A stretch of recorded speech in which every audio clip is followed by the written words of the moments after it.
आझाद ज्ञान न्यूज, नवा दृष्टिकोन, नवा विचार।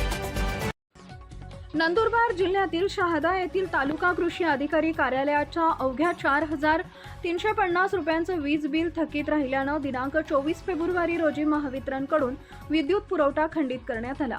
या कारवाईमुळे कार्यालयातील सर्व संगणकीय यंत्रणा बंद पडून 7/12 उतारे पीक विमा तसेच इतर कृषी योजनांचे कामकाज पूर्णतः ठप्प झालं आहे।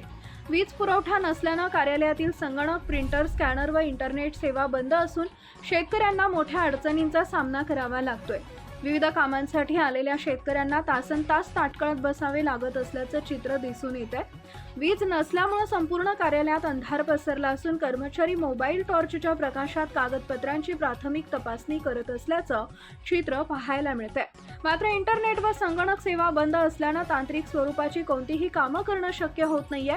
या संदर्भात तालुका कृषी अधिकारी के.एस. वसावे यांनी सांगितले की वीज बिल भरण्यासाठी आवश्यक अनुदान नंदुरबार येथील मुख्यालयाकडून प्राप्त होते। निधी मिळण्यास विलंब झाल्यानं वीज बिल थकलंय। अनुदानासाठी पुन्हा मागणी करण्यात आली असून लवकरच बिल भरून वीज पुरवठा सुरू करण्यात येईल।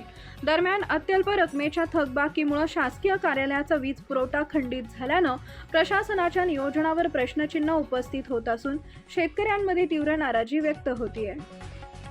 लाईक करा, शेअर करा, सबस्क्राईब करा आणि बेल आयकॉन प्रेस करा।